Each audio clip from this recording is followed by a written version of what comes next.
بسم اللہ الرحمن الرحیم ایاک نعبد و ایاک نستعین۔ میں سب سے پہلے تو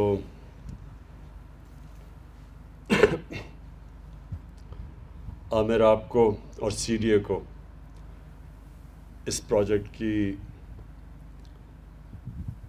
شروع کرنے کی آپ کو خراج تحسین پیش کرتا ہوں، کیونکہ یہ پرانا پروجیکٹ ہے، بڑی دیر سے اس کے اوپر پلان بنا ہوا تھا، لیکن یہ پروجیکٹ آگے نہیں بڑھ رہا تھا۔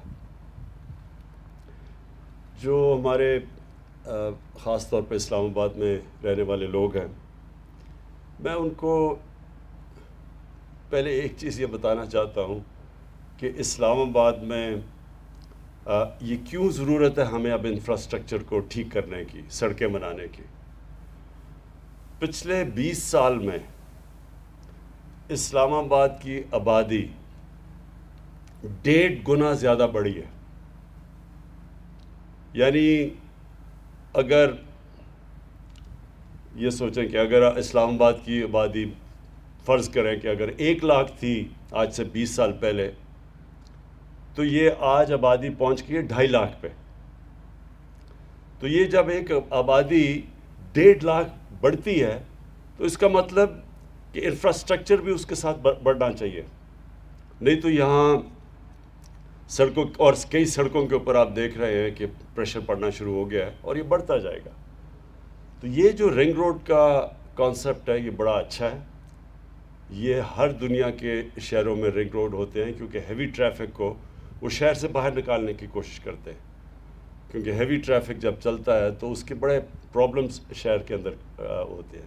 اور اسلام آباد تو ایک اللہ نے ایسا شہر بنایا ہے، یہ جو جگہ ایسی ہے، شہر نہیں، یہ اللہ نے جو جگہ ہے یہ اسلام آباد میں، شاید ہی دنیا میں اس طرح کا کہیں موسم ہو، اور جو اسلام آباد کی بارش ہے، یہ لوگوں کو آئیڈیا نہیں ہے ابھی کہ یہ جتنی لنڈن میں بارش ہوتی ہے اتنی اسلام آباد میں بارش ہوتی ہے، یہ لوگوں کو اس کا اندازہ نہیں ہے۔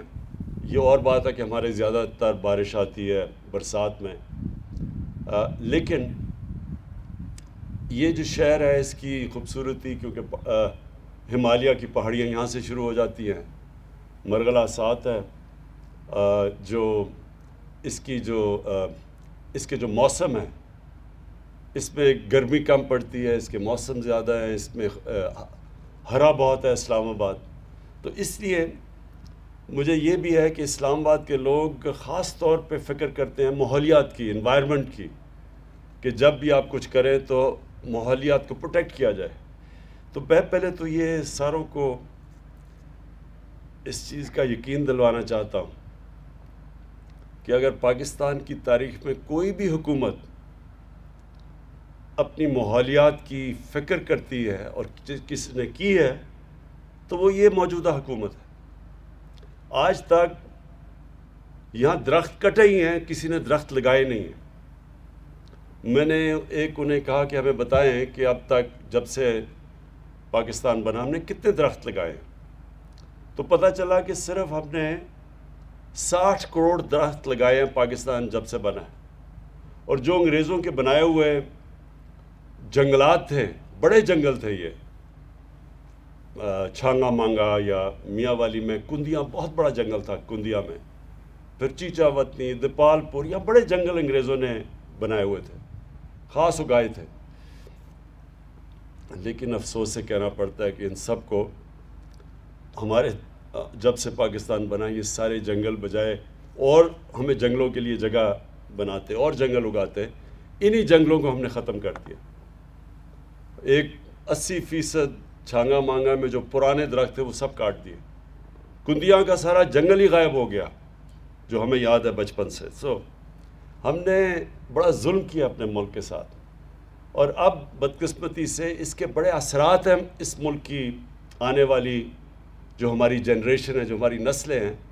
یہ جو ہم نے جنگلات کے جو کاٹے ہیں اپنے ملک میں، اس کے سب سے بڑا اثر، اور اگائے نہیں جنگل، اس کا سب سے بڑا اثر پڑے گا موسم کے اوپر، موسم کی تبدیلی، کلائمیٹ چینج، جو دنیا کے اندر اس وقت ایک خوف آ گیا دنیا کو کہ موسم بدلتا جا رہا ہے، کیونکہ دنیا کے اندر گرمی بڑھتی جا رہی ہے، اور گرمی بڑھنے سے جو موسم ہے اس کے آگے بڑے اثرات پڑیں گے ہمارے ملک میں، خاص طور پہ کہ پانی کی کمی ہوگی. یہ جو ہمارے پانی آتا ہے زیادہ تر تو ہمارے گلیشیئرز، پہاڑوں میں جو گلیشیئرز ہیں ان سے آتا ہے. تو جیسے جیسے وہ گلیشیئرز پگھلیں گے، موسم گرم ہوگا، تو آگے جا کے ہمیں بہت پانی کے مسئلے آنے والے ہیں. ویسے بھی پاکستان میں پانی کے مسئلے ہیں. ہمارے پاس مصر کے بعد ہم دوسرا ملک ہے جدھر سب سے کم پانی اویلیبل ہے. ہندوستان میں دگنا پانی ہے ہمارے سے. تو اس لیے اگر یہ ہم نے ابھی سے اپنی ماحولیات کا نہ خیال رکھا تو اس کا آگے آنے والی نسلوں کے اوپر بڑے برے ان کے حالات ہوں گے. لہٰذا جو بھی ہم کر رہے ہیں، ہم سب سے زیادہ زور لگاتے ہیں کہ ہماری جو انوائرمنٹ ہے، ہمارا جو اب گرین کور ہے، جو درخت ہیں، ان کو کم سے کم ڈیمیج ہو، اور اگر ہم کوئی درخت کاٹیں بھی تو اس کو پوری طرح ریپلیس کریں. تو یہ جو میں پہلے یہ بتا دوں کہ میں نے سی ڈی اے چیئرمین سے پوری بریفنگ لی. کوئی ایک یہ خدشہ تھا کہ یہ جو نیا رنگ روڈ بن رہا ہے یہ مرغلہ پارک کے بیچ میں سے جا رہا ہے. یہ بالکل غلط ہے. میں نے ساری الائنمنٹ اس کی دیکھی ہے، اس میں کوئی یہ جو، بلکہ اس سے انشاءاللہ ہمارا یہ جو مرغلہ کی نیشنل پارک ہے یہ بچے گی.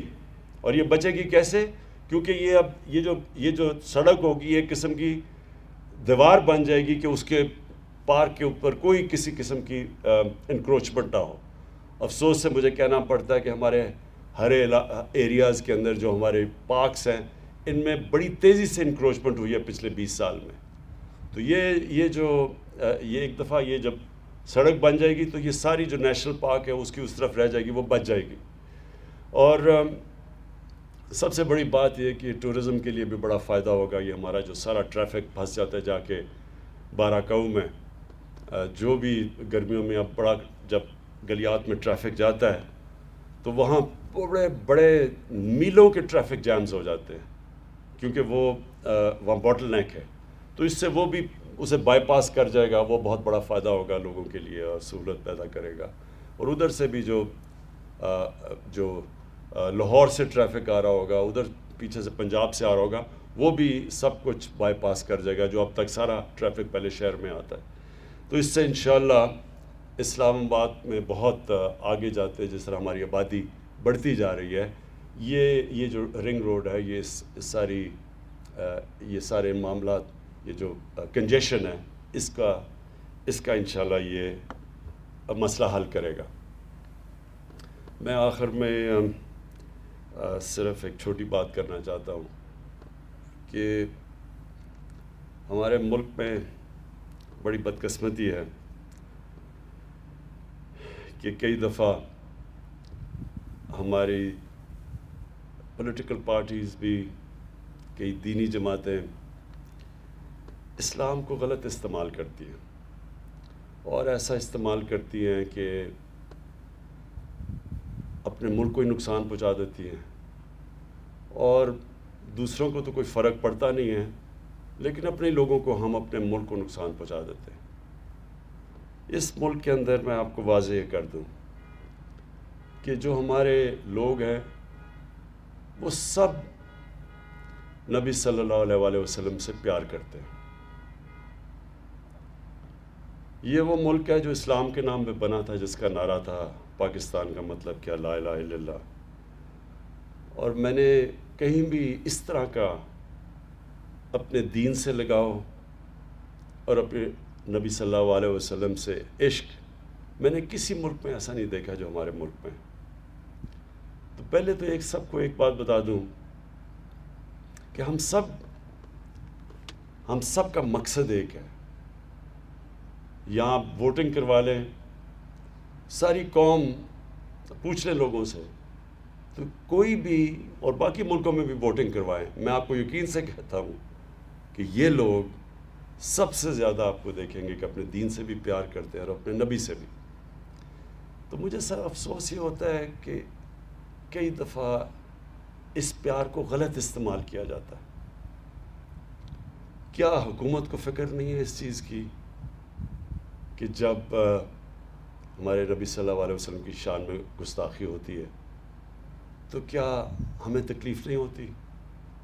کون فیصلہ کرے گا؟ کیا کسی کے دل کو چیر کے کسی نے دیکھا کہ کون زیادہ پیار کرتا ہے نبی سے اور کون کم کرتا ہے؟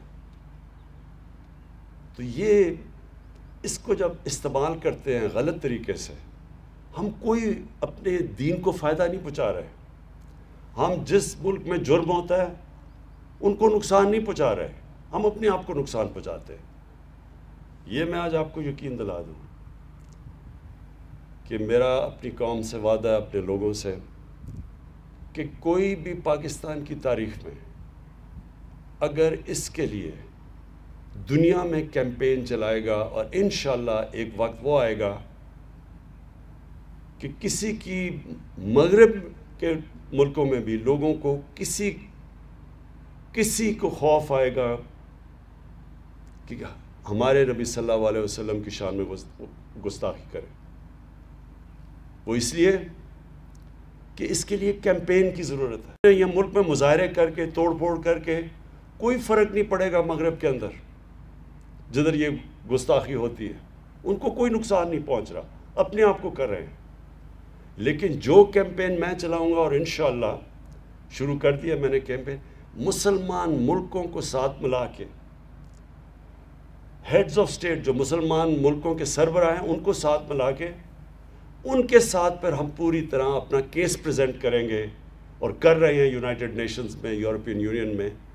اس طرح اس پریشر کی وجہ سے یہ جو بار بار ہمیں تکلیف دی جاتی ہے کہ کسی مغرب ملک میں ہمارے نبی صلی اللہ علیہ وسلم کی بے حرمتی کی جاتی ہے، ہمیں یہاں تکلیف ہوتی ہے، ان کو کوئی فرق نہیں پڑتا. لیکن جب ہم ایک کیمپین کریں گے سب دنیا کے مسلمان ملکوں کو اکٹھا کر کے، ہیڈز آف سٹیٹ کو، جو میں نے خط بھی لکھا ہے سب کو، اس سے یہ فرق پڑے گا. تب یہ جا کے تبدیلی آئے گی مغرب میں. نہیں تو ہم اپنے ملک میں توڑ پھوڑ کرتے رہیں گے، وہاں تو کوئی فرق نہیں پڑے گا کسی کو، بلکہ وہاں ہر تھوڑی دیر کے بعد کوئی نہ کوئی یہ فتنہ کر دیتا ہے، نقصان ہم اپنا کر لیتے ہیں. جو میری کیمپین ہے انشاءاللہ، اس سے ہم ہمیشہ کے لیے اس مسئلے کا حل کریں گے، تاکہ کوئی بھی باہر بیٹھ کے ہمارے نبی صلی اللہ علیہ وسلم کی شان میں گستاخی نہ کرے. بہت شکریہ.